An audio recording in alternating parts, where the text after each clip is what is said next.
While energy price inflation declined in June, its rise since the start of the conflict and its impact on food, goods and services price inflation is likely to keep inflation well above target into the first half of 2027. Inflation should then decline as energy prices are expected to fall and other prices should rise more slowly. However, the conflict remains a major source of uncertainty. We are therefore closely monitoring the size and persistence of the energy price increase and how it feeds through to price and wage setting, inflation expectations, and the overall economic dynamics. The risks to the growth outlook are to the downside. While the Memorandum of Understanding agreed between the United States and Iran in June constituted a first attempt to resolve the conflict, recent weeks have brought renewed setbacks and the geopolitical situation remains fragile. Renewed disruption of energy supplies could increase energy prices further and for longer than currently expected.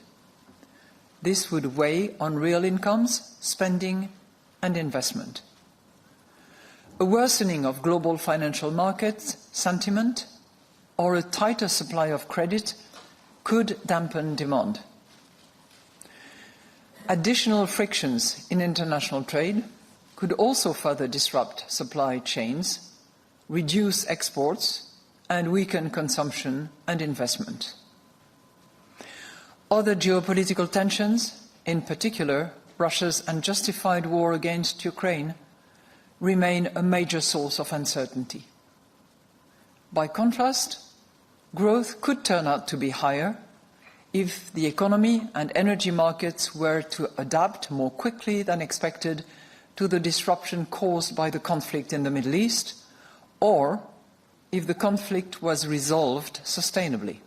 You keep feeding speculation that you will leave the ECB early. You've talked about clouds on the horizon. You've talked about captains and ships in crises.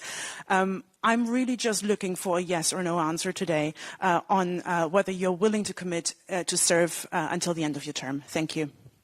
You know, I hate to be boxed in any particular circumstances. So on this latter point, number one, it was not discussed at the Governing Council meeting, but I'm going to give you two elements. First of all, you are not going to see the back of me before 2027, okay?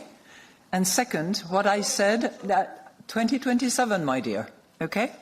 And the second point that I would mention is the same that I did mention once. When there are clouds on the horizon, the captain stays on the ship. And this captain is staying on this ship, as long as there are clouds on the horizon. Now, you can speculate, write anything you want. I don't think it's particularly interesting and important. What matters is that we apply the right monetary policy in order to bring price stability. So that will be my answer in response to this point. More importantly, what we are doing is not giving any forward guidance. I think that, you know, I've made that point clear and loud, and I've been doing that for a long time.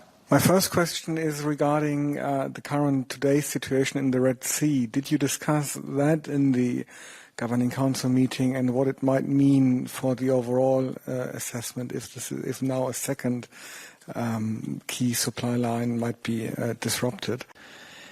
The most recent developments, I'm assuming that you're referring to the Houthi threats against Saudi Arabia vessels and the materialization that took place this morning. My understanding of that is that it was reported at 10 a.m. Now, because it was a decision that harnessed a great sense of consensus around the table, we probably finished the meeting at about 10:15. So I'm not sure that that particular element that took place this morning, which is alarming, which is clearly going to have an impact and is having an impact. We can see that on the price of Brent as it evolves almost by the hour. But that was not in and of itself taken into consideration during the decision that we took this morning.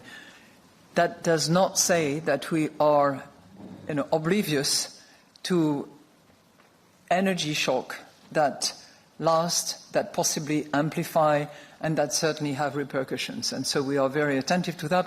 I can already tell you that we asked staff to conduct some really in-depth analysis for our September meeting on the various oil prices, as I just mentioned, but also gas. Because when you look at energy prices, oil has certainly gone up and is going up as we speak, but gas has significantly increased as well. And given the level of inventory that is at rather low levels, this is also a matter that will be under sensitivity review.